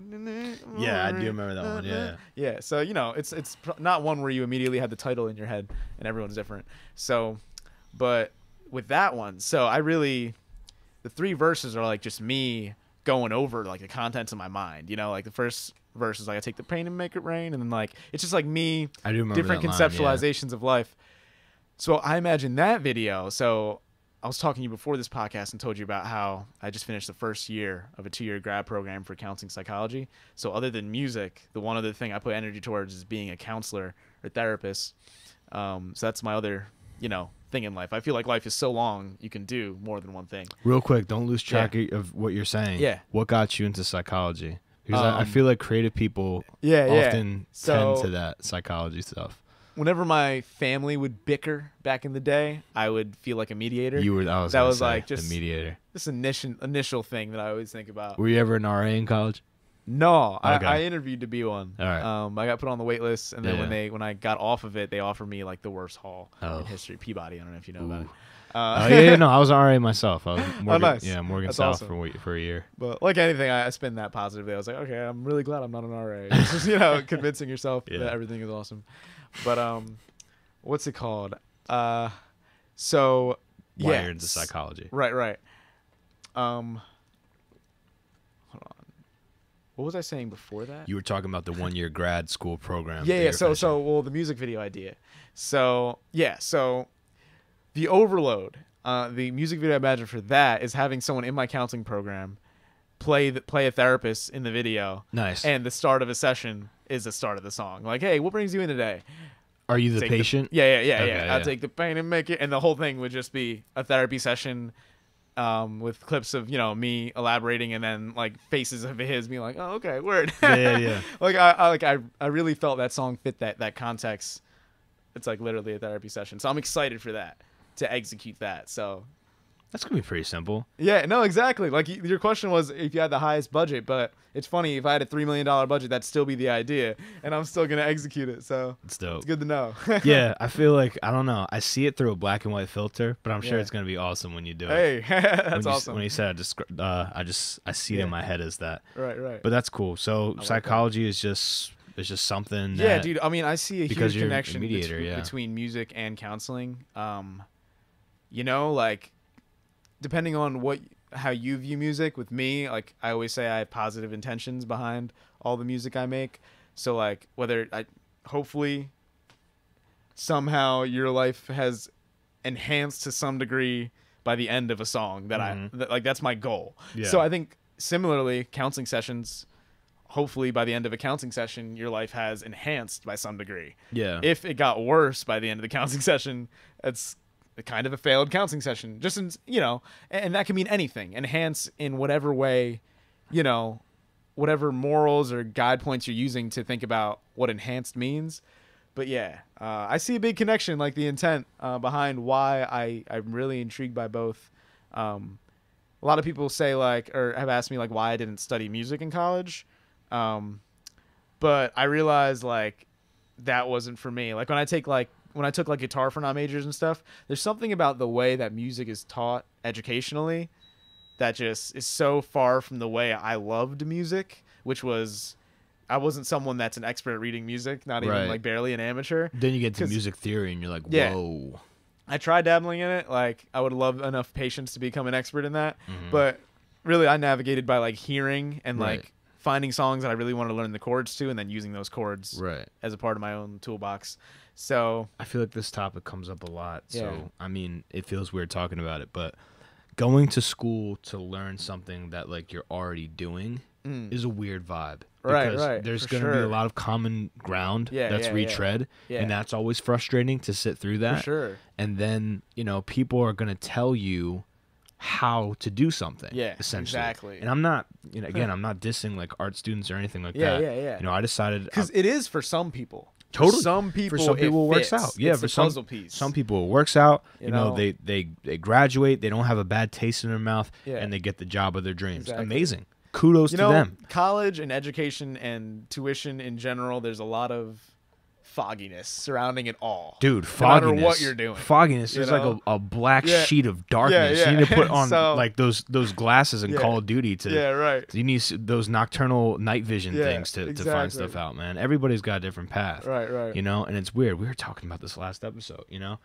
You're going through the motions. I think about junior year is the year where everybody's like, dude, what is this? Like, what am I doing? Is this worth it? You know what I'm saying?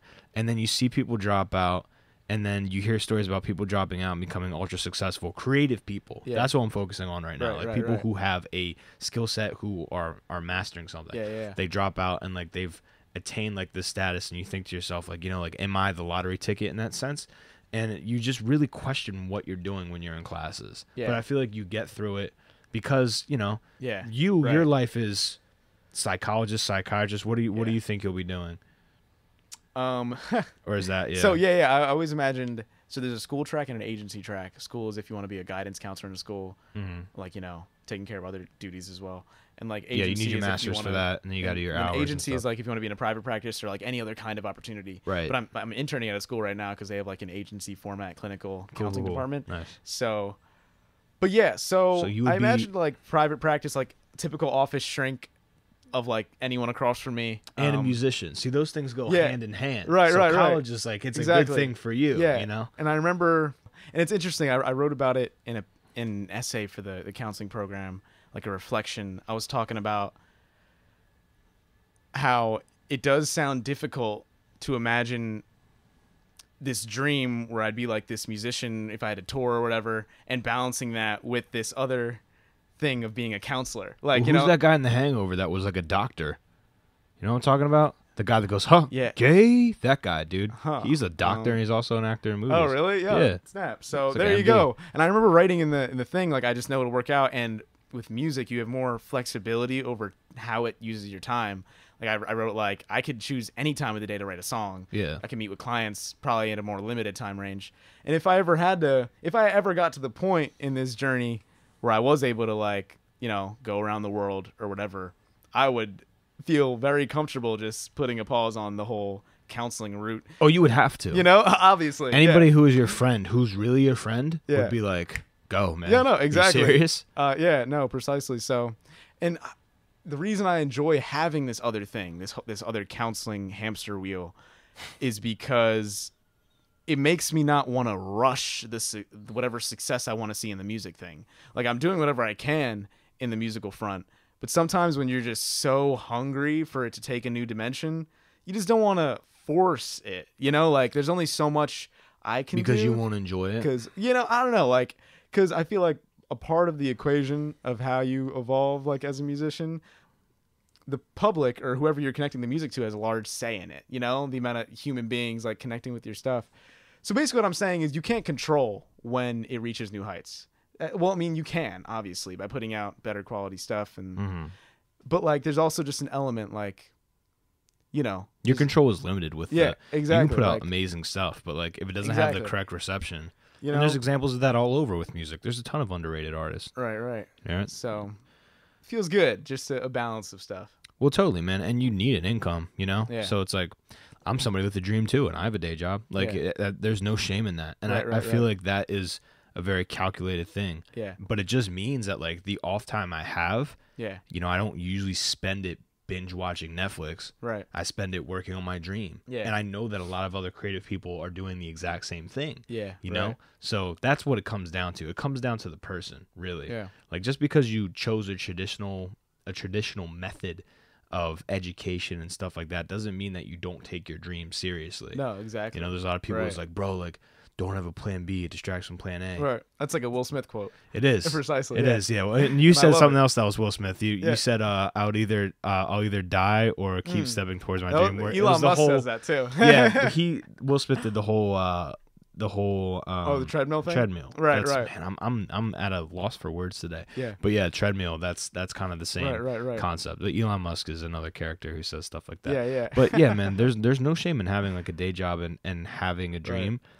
It's just there's a temptation to not take that dream seriously after a while, and that's where the vision board comes in. That's where like precisely. The listening. You always got to recheck yourself. Yeah, like man. What is the most important? Like 10 years from now, what work would matter the most? See, that's scary, but there's a lot of people that don't have the ability to do that. Right. They're just like, I don't even know what I'm gonna do tomorrow. It's like I know, I know you don't know what you're gonna do tomorrow. Well, what in your ideal version of this? How does that go? And you have to have an idea of that. Essentially. Because it's your life, man. Yeah. And music to you seems like it's a part of you now. Yeah, man. For sure. There's something hopeful that comes from it. Because no matter what dark experience may come my way, I know it can be put into song. I feel like I typically say now, like, you almost want, now I never want a negative experience to happen, but like seeing the pattern of negative experiences turning into the best art or the most meaningful art, it's like you can appreciate. I always find that to be ironic that like people are happily singing a breakup song, or happily singing about like a song about somebody dying. Like with the person that wrote that in their in their anguish probably never imagined a sea of people echoing it back like happily. That's so true. Right? It's weird. I like the there's way you beauty from phrase pain. that. You know what I'm saying? And that's part of that. No, yeah. It's therapeutic.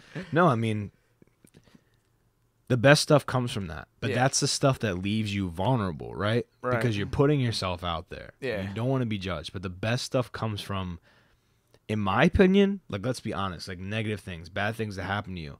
Because to be honest, there's only, even if you have a really good friend that you can confide in fully, and if you do, you're blessed, right? Yeah. There's only so much that person can alleviate by listening to you. Right. You need to express it in some way, right?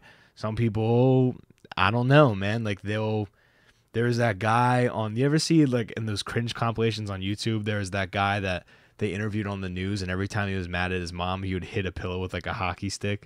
There's people like that, right? And that guy's probably, a number cruncher. He's probably not necessarily a creative person. Nothing wrong with that.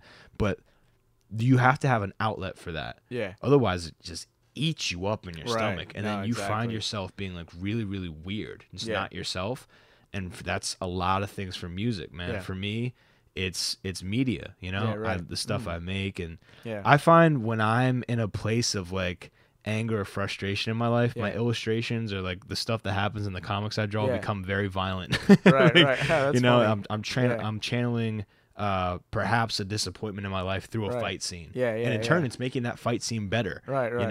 So there's beauty in the pain always. That's how I see it. There's not really a lot of mistakes in my opinion. It's more of like, how do I how do I revamp this? Right.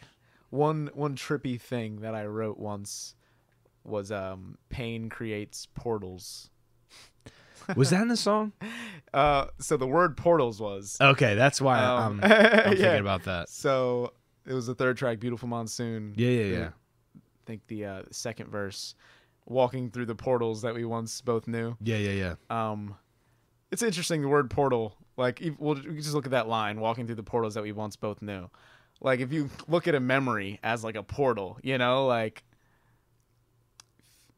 it's literally like, you know, like if you literally, so if there's someone that you're not as close to anymore or something, and if for some reason both of y'all decided to think about a memory that both of y'all shared, which is a weird scenario because why would y'all be both doing that? Or even if it's just one person. I don't think that's weird. Yeah, I think that happens more than you think. All right, I guess so. Yeah. So it's like you're walking. Does that memory still exist? Is it like we just walked through this portal of like this other time because that's all we're focused on? You ever play play Kingdom Hearts? Side note. Yeah, like my friends had that game, so I would subtly play it. Okay, but yeah, I'm that's very aware. It's like a big theme, memories and stuff like that. Oh, like nice. Physically interacting with There you memories. go. But no, they say that when you're thinking about someone else a lot, there's a high chance that they're thinking about you too, man. And that's that's deep. but that's just what it comes. It's Right. that whole notion of like we look in the sky and we both see the same moon, like that kind of thing. Right. But I feel like the portals thing is cool because that's essentially what a memory is, man. Yeah. The weird thing about memories is that I think they're hard to trust. They become more convoluted over time. For sure. I feel like if you have good times in the past sure. looks way more golden than it actually was. You know what I'm saying? Yeah. And like your now looks a lot bleaker. Yeah. When in actuality, like you've been saying this whole time, it's all mindset. Yeah. But memories can be deceitful, man. So No. I like the idea of a portal because a portal is kind of like, it kind of is deceitful in nature. Like, what is this? This isn't a door. This is like something that's going to transport me to another dimension. Like, can I trust this? Yeah, exactly. So I like that imagery that you did. Right. And just speaking at when I brought it up, pain creates portals. What I meant by that was like, for example, whatever painful experience you go through, each painful experience, you could ask yourself like, there was like a quote from some author who said each adversity has like a seed of equivalent benefit, something of that nature. So yeah, any painful experience can create a portal to like an equivalently awesome future, I think. So like a portal to there. Right. So, you know. No, I like that phrase, Like, man. yeah. I definitely like what you did with that. I feel like your whole attitude towards music, like I haven't really heard any like negative or sad songs from you. They seem to like have a powerful emotion to them, Well, but there's always a positive upside, I feel. So, but I'm sure you've heard a verse or two that may be a little negative. Right. Like, cause like Mangoes, for example, like the first verse is our car got towed, we got no money. Yeah. Our jobs are gone, it's getting hard to stay funny. Our hope is lost, the mornings don't seem so new. You gotta tell the story behind But that. at least we're home eating mangoes. So each verse 1, verse 2, verse 3, they come from different points in my life. Like the first verse actually comes from me and my sister walking to our parking spot and our car was towed. When was this? How long ago was this? Like years ago, like 4 years, maybe 5. And you know, we didn't have that much money, like, you know, for our car to be towed and for us to pay $150 to get it out of a garage. But then amongst these really weird things that happen in life, then you'll just find yourself at our parents' house and our dad just cut some fresh mangoes and we're eating. You know, at least we're home eating mangoes. And then you may get to another adversity, but maybe weeks from then you'll be home again eating mangoes, you know? Like, are you an anime guy at all? Not enough to call me an anime guy. Yeah. All right. I was gonna bring up Cowboy Bebop. Nice. I have friends that watch that show. Okay, so. yeah, it's a classic, but it's pretty much keep it brief. It's about a bunch of misfortunate bounty hunters that live on a spaceship together. Oh, nice. And a lot of stuff goes wrong for them all the time. And the common occurrence of the characters uniting at the end of the episode is they sit down, they all eat like bell peppers and beef. Like that's like their thing. Like you know what I'm saying? They lost the bounty or whatever, and that's like awesome. Everything went wrong, and like they all silently sit and like they're eating this meal, and that's like awesome. What unites them. Right. So, exactly. So like I said, like, see, there is a fear in my head when I write negative stuff like that. Like if I say, like, if I'm for even a verse, I'm focusing on like negative things, like, oh, like the morning zone seems to know. Well, I'm writing that because I know the chorus is going to be positive and has an overall positive message. But I do believe in like the power of words, you know? So like that's why you probably hear more positive than negative. Just because what if someone only after that song heard the mornings don't seem so new?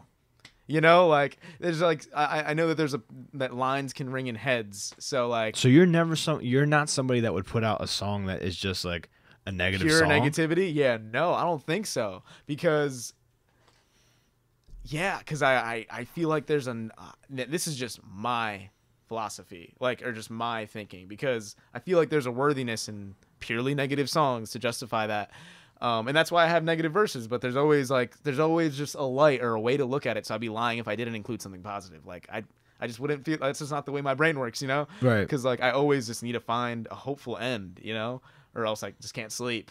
So yeah, but yeah, it's like just me, even when I say words to people or like communicate in general, like I really try to think before I gut react to someone that's giving me bad energy. I try to think like, well, the words I say to you can ring in your head, and even though I'm justifying it because you're saying that to me, I'm just gonna look like a bad person because of what I'm saying. You know, like I don't know. Isn't that no? Like, that's true though. Isn't that crazy that like, you know, you're probably like 20 something. Yeah. There's the whole bunch of conversations that you've had in your life, you know. Yeah, right. And there are some that are from so far in the past, but you remember them so clearly, right? And it was all about like what that person said, right? Whether it was bad or whether it was good. Like that conversation stuck with you. No, exactly. It's true, man. Yeah, your words have power. Yeah, I think that's where that comes from. Yeah. Well, it's good to speak with intention, man. Yeah, that's right. In your mind, Intention's I think a big word. Right, with your decorum yeah. of how you make music, your rules, you know, you're trying to be responsible with the vibes that you put out there. Yeah, right. That's what it sounds like. Yeah, you know, and it's like I also consider it like, because I know the music that I make, I'll eventually listen to here and there. You know, like it's also like I feel like you have to. It's like thinking if you're of going it to as like perform it, software for like computers. You know, like creating a software that would program you to be more positive than negative. Totally. Because I see a value in being more positive. I got you, man. Yeah, and there's enough things to try and make you feel negative. Exactly. That's what I was going to say a little bit before. There's already enough darkness that we create for ourselves and that is around us. But this came up on the last episode that I did. See, some people are different with that. Like, some people, when they get sad, they listen to sad songs. Yeah. And it's validating because that's what they relate to, you know? Yeah. They don't necessarily want, like, a cheer you up kind of song. Right. Because that feels contradictory to how they feel. Exactly. But other people, you know what I'm saying? They want something that's more uplifting that helps them see the bright side. No, so everyone's different. Just because, like, you're listening to a sad song doesn't necessarily... I mean, that's not my strategy. Doesn't necessarily mean you're giving into depression. You just want something to relate to. It like right validates what you're feeling. Music is the soundtrack to our life, man. Exactly. You know, and that's what it comes down to. Everybody's been in that bucket, dude. Yeah. Where like they're just like, "Woe was me," and they put on like some sad like acoustic song because that's how it is in movies. And I feel like we're all in kind of like a movie in our own head. Right. So we try and score it accordingly. Yeah. I like so good old Kanye West, who's a huge buzzword right now. He said when in an interview speaking on 808s and Heartbreaks that he really in his head was trying to make the soundtrack to people's lives as if it was a movie. But 808s? Yeah. Oh, come on, man. Yeah. What about the song RoboCop? See, like he's so silly. Like how could that fit into someone's life? Yo, well, see, it's funny, like, because I think that song speaks the most to really? like being a movie. So I guess you're someone who really vibes with Kanye. It's all about how you see it. Yeah, for sure. All right, cool. For sure. Nice. You know, he just some timeless creations that I'd be lying if I didn't say it was a huge part of influence. The lyrics to that song are just so funny though. Yeah. You need to stop it now. Okay. Like it just you hear him like arguing with somebody, right? Yeah. It's great. 808s was cool, man. Man, my favorite Kanye West. I don't even know, man. Graduation, probably. Graduation was like a very defining. It is for a lot of people. Album. Yeah. Not even in hip hop, but just in music. Like I remember going on iTunes before it came out and seeing the release date and a picture of it. And like there was all the songs listed, but you couldn't play them because it wasn't out yet. Yeah. Like nowadays, that would be leaked immediately. This was like 2008, 2007. Yeah. And I was so excited. I was just looking at the album cover and just looking at like the picture of him on iTunes, and I was like, I cannot wait, man. You know? And that's kind of the things that like that really got me into music, man. iTunes when I was a kid, I had an iPod Shuffle. I had an iPod Shuffle with no screen, like the one that was just right. Dude, it looked like the dipstick that you get in the Rip and Dip stuff. Yeah, right. Right. I had a shuffle that looked like that. Those were great. And I was just on a mission to fill this up. Yeah, but back in the day, dude, like my music taste was horrible. Yeah. Like I had like just like songs from Super Mario, like the game on there. Like that's how nice. That's awesome. how primitive I was. Right. You know?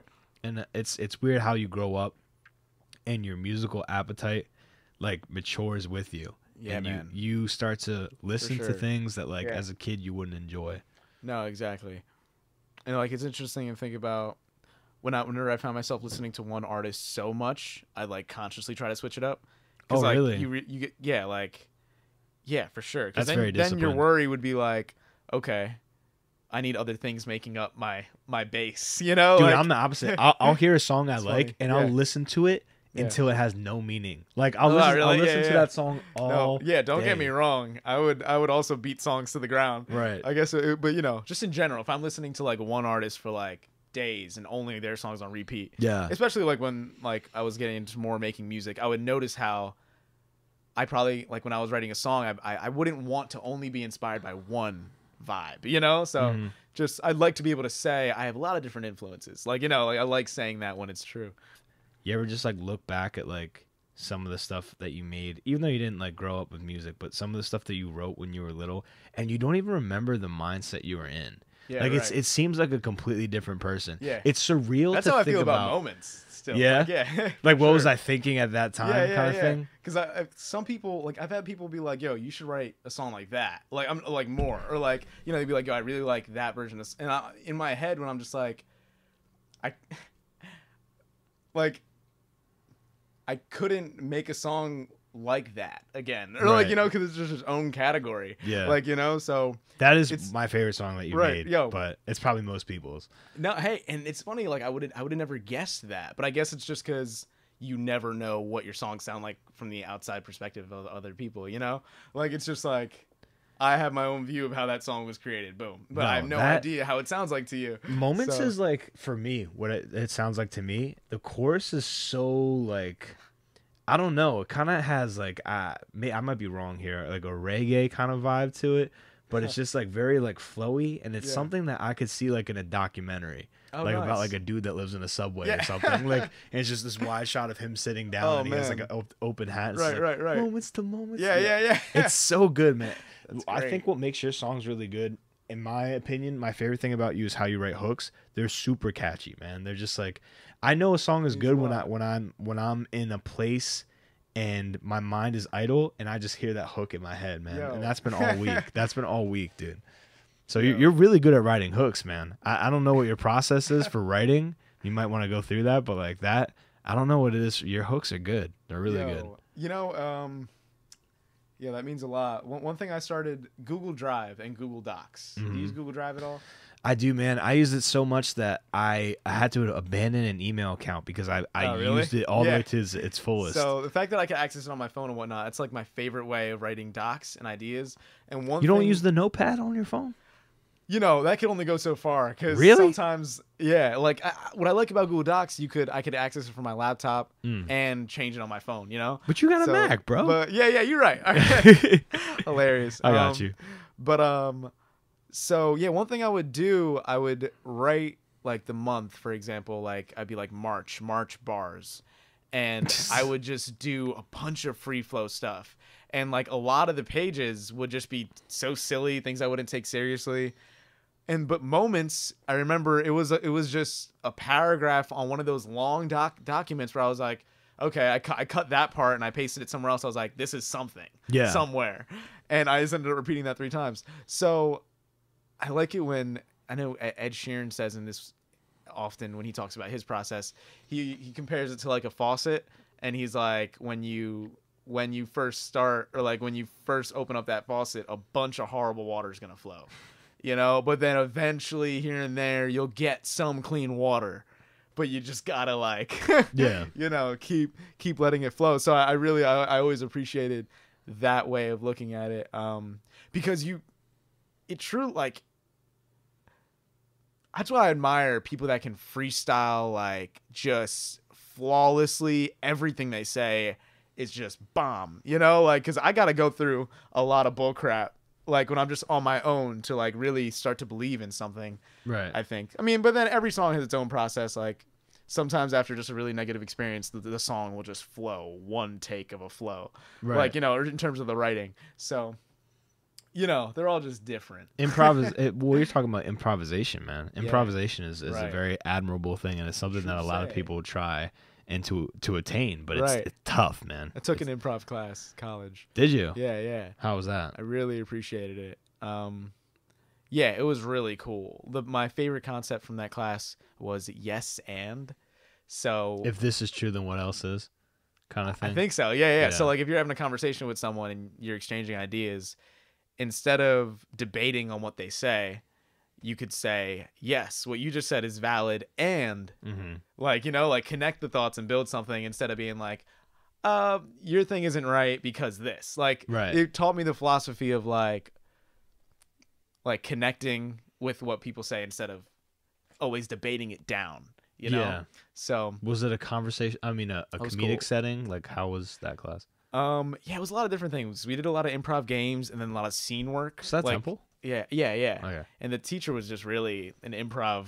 Did you have a ponytail? No, it was a female. Okay. And yeah, she was cool. I was in an acting class at Temple because it was elective. Oh, really? Nice. I dropped out of it the second day because I was just like, I don't know. Hey, it's all about the professor, right? It just wasn't there. Well, it's just like the second day they're like, you have to memorize a monologue, but it can't be from a TV show. It has to be from a movie. And I was like, man, I shouldn't have to monologue. Yeah, right. I shouldn't have to memorize anything for an elective. So I bounced up out of there. There were so many Temple classes that I just walked out in the very first class. Oh, that's funny. I had an elective. It was one of the, you know how you have your like science requirements and stuff like that. Yeah. I had a class called. Well, I didn't do psych undergrad, but anyway, keep going. Oh, okay. Yeah. So you have science electives. Yeah. Science requirements that you have to fill in order to graduate. Totally. And you could pick the ones that you do. This one was called Digital World 2020. I'm not sure if you've ever seen that listed. I bet, yeah. It was a class. Sounds like a blast. Yeah, right. It's a class that it had a whole bunch of different professors and stuff. And essentially, it's going into the science of the future. Like, what is the world going to look at like at 2020? You know, I was in college. I graduated 2016, so I wasn't too far off. So I was like, whatever. I walked in on the first day of that class, and you know how like the first day of the college class, the guy talks about the syllabus, the professor, the woman, whoever talks about the syllabus and goes through like what you're supposed to expect. Yeah. And that's the time in college where you're looking at this person and you're like, okay, how is this person going to be? Right. Because I didn't usually go and write my professor. I didn't have time, you know? Yeah, totally. So I would just look at this person, and he was going through the syllabus. I'll never forget. I was like in a lecture hall, and he's like, yeah, and every Tuesday we have pop quizzes. Oh, jeez. I stood up out of my seat as soon as he said that. Immediate deal breaker. I walked right after he said that. Yeah. I didn't wait 5 minutes. He was just like, yeah, and every Tuesday we have pop quizzes. I got up and I went right to the door. Man. I'm sure people gave you some mental respect. Like. I know. I don't know. Like, I was trying to telepathically tell everybody in the class, like, yo, follow me out. I'm telling you right now, follow me out. Like, this isn't high school. Yeah, right. Are you serious? Pop quizzes in college? Yeah.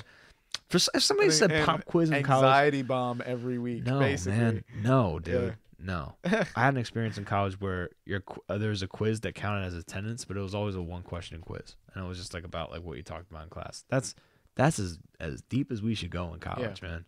Do you have any like ever weird experiences with the professors and stuff like that, or classes? Any classes that you're like, man, that class sucked? Yeah. Big breath. Well, when I first started undergrad, I was in the business school. Undecided, and Fox, it was right? Yeah.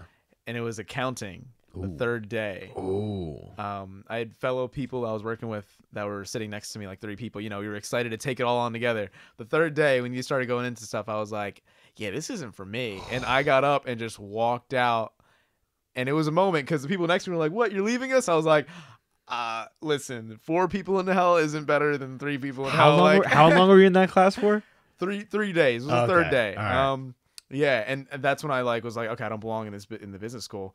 But so then, you made a decision, not that I don't belong in class, but I just don't belong in this field. Mm-hmm. That's deep. Yeah, man. Because that was the first accounting class. Yeah, that wasn't the second one. You know, like it wasn't like, and I was just like, yeah. What was it? Was it the numbers? Like the math. It was just maybe it was like just a gradual build up, and then that was the moment where I was like, this is not where I belong. Bro. Like, and the time after that was a very lost period because I knew I wasn't in the business school, but I didn't know where I belonged. Yeah. Like I was I don't want to do that. I already took acting classes, so for a second I was like, I think I'm gonna major in theater. Drama, yeah. And but then that got very unstable in the sense when I got to like the class where they observed plays and it got a little more like cultural and historical. I was like, why am I doing this again? Like, like I love the acting classes, but I was like, so I was just so. There's a lot of ego. It was in acting too. Right. Where everyone's like you haven't seen this movie, like right. Like, or they you watch a movie with them and like the movie's good. You're like, it's a pretty dope movie, and they're just like, the acting was terrible. Right. Like, hey man, relax. First off, you're 18, 21, 22.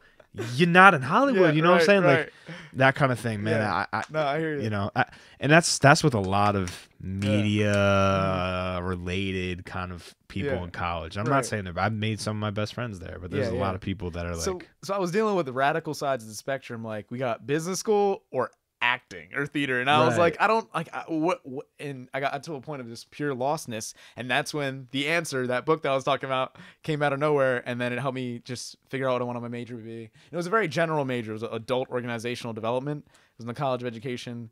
It was broad enough for me to be like, okay, it doesn't box me in so deeply. I've never heard of this major. Yeah. It's like org development. Organizational. There's like organizational development departments and companies. Like it focuses on communication, like HR, but like different. That's a major. Yeah.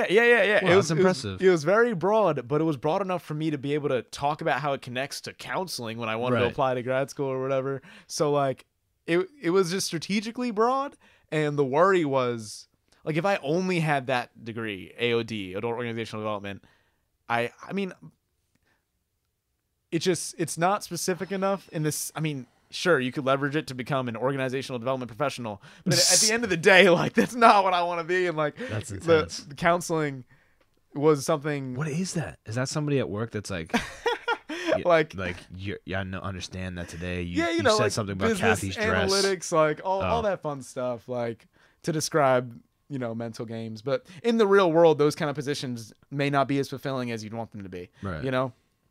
So it felt really good when I found something meaningful to put education towards, which was that whole counseling thing. I was like, all right, full circle. Cool. That's cool. So I'm at a really peaceful place compared to how lost I was. The chaos of college. So a lot of people go through that, man. Like I was a RA for my very last year of college. Yeah. And I was an RA in a dorm that was specifically all freshmen. So there are a lot of people that were in that boat, man. They were just like, I don't know what I want to do. Yeah. And some people were like, I don't know what I want to do. Like, let's get this adventure started. I'm cool being undeclared. Like, let's get it popping. And other people were like, yo, for real. Like, my parents want me to do this. I don't want to do that, you know? Yeah. And I feel like somebody getting up and walking out of a class should never be frowned upon because, like, that's what college is, man. Yeah. Like, college is essentially just like you're trying to figure stuff out, and not everyone's got to figure it out from the rip. Yeah. So when somebody walks out, if you think you got it figured out from the rip, maybe you're right, but maybe you're lying to yourself. Well, yeah, I mean, some people pick a general direction, like the direction's like this when it starts off, and then some people got it right. Some people, boom, like you entered this program, you're passionate about it. Yeah. Shabam, it worked out. It's a match, yeah. But most likely everything looks different from the outside, man. Yeah. That's why college is like an adventure because you're like, I want to do this, and then you get into it and you're like, I don't want to do it. And I think that's the number one fear of like young people and college students in general is they don't know if what they do will make them happy. Right. Exactly. They're like, my main fear is if I get into this job, I finally get it. I get past all the education, all this stuff, pay off all the debt, and I get into this thing. Will that make me happy? Right. And that's when you got to be honest with yourself, man. And if you don't have something, that you really do love, for you it's music, that could be trouble, dude. Yeah. No, exactly.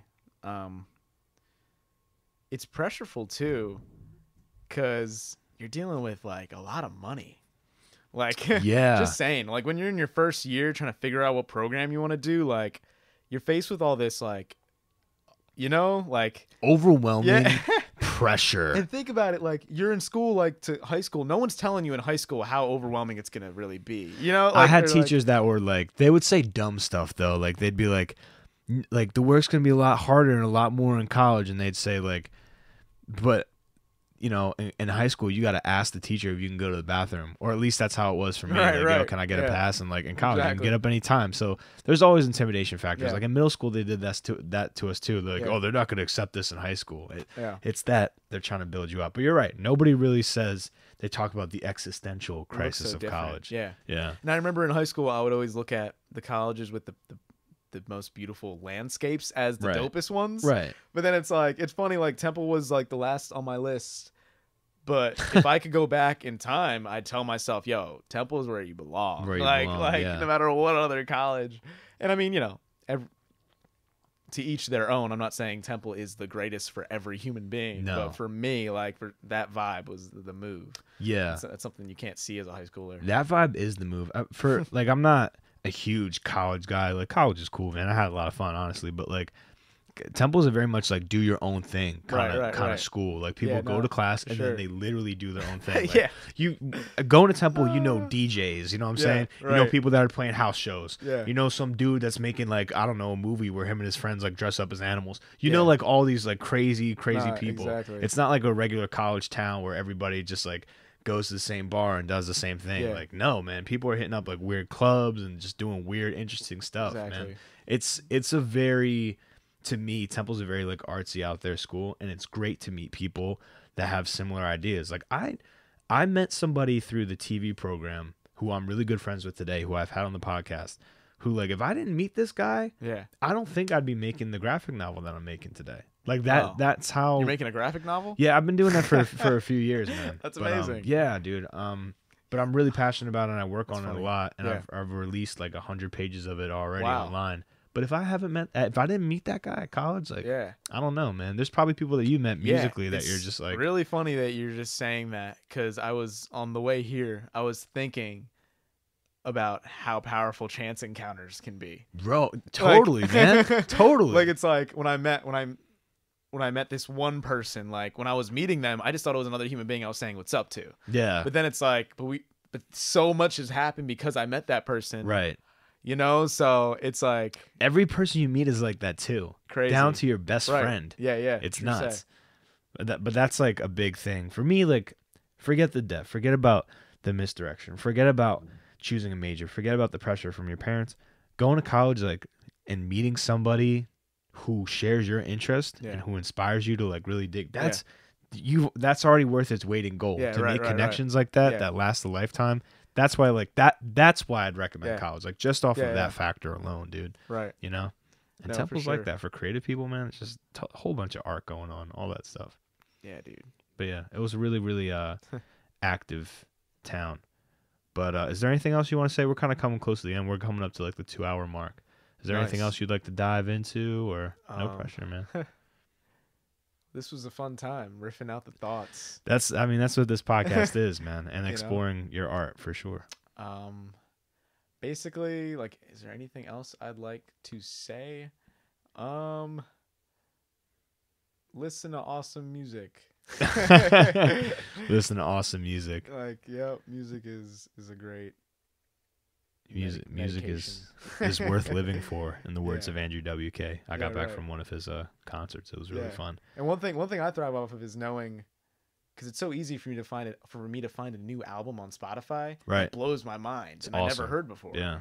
So I just wonder what albums are there that I haven't listened to that can really change. It's like reading a new book that can change your life. There's enough content out there now. Yeah. From like AAA record labels to like individual people that play in their basement. Right. That'll keep you occupied for years. Exactly. Like I like looking at my Shazam and just being like, wow, man, like Yeah. look at all this stuff I ran into, Right. or whatever kids use nowadays for exactly. the apps.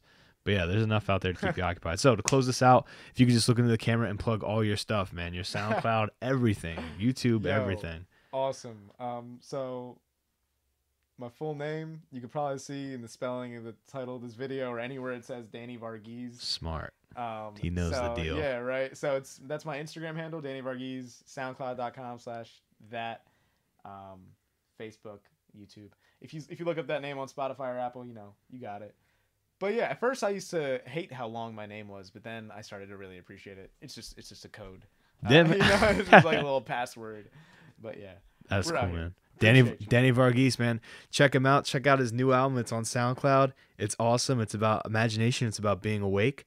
And it's beautiful, man. In general, I just love the vibe. You're going to love it too. Spotify, Apple Music too. Spotify and Apple Music, man. You got to have at least one nowadays. It's 2018. Right. We're closing episode 32 out. See you next time.